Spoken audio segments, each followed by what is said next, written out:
Grabe, ang huling lakad ko pa is June 12, 2025. Tapos ngayon na lang ulit masusundan. June 28, 2025. Bakit naman ganoon? Kasi nga 'di ba, nag-war dito. Tapos ngayon medyo okay na kasi may ceasefire na. So, 'yun. Ngayon is Saturday, June 28, 2025. At anong oras na ba dito?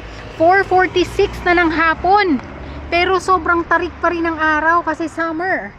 Ayun. So, naisipan ko na maglakad-lakad saglit kasi pumunta kami dun sa bahay ng anak ng amo ko. Tapos dun kami nag-lunch. Tapos may mga sweets na kinain kaya yun. Kailangan tunawin. At dahil mainit pa nga dito sa gantong oras, ang tawag doon, naghahanap lang ako ng mga spot na may lilim. Yun ang nilalakaran ko. Ayun. Tsaka, pinili kong maglakad ngayon kasi hindi ko alam. Nahihilo ko sa biyahe. What? Pag kotse yung gamit, 30 minutes yung biyahe namin papunta, 30 minutes din pabalik. Kahit 10 minutes lang, kasi may isa pang anak yung amo ko na parang 10-15 minutes lang yung biyahe. Kahit ganun yung biyahe, nahihilo pa rin talaga ako basta kotse. Pero pag bus, okay lang din naman ako. Pero pag kotse talaga nahihilo ko, hindi ko alam.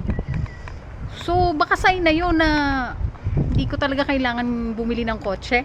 Commute lang talaga ako. Pang-commute lang talaga ako. Nauna yung daldal. Hindi ko pala na-record yung... Hindi ko na-start yung Strava ko. Tinignan ko lang pala kanina. Ay, nako. Ayan, kaka-start lang.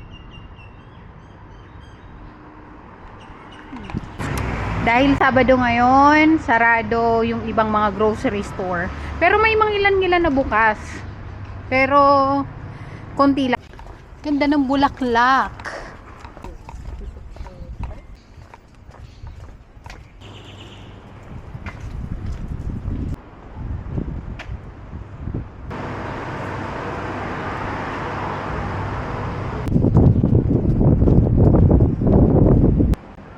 Tapos na 3.19 kilometers lang for today's video. Okay na yan. Naglakad lang naman ako.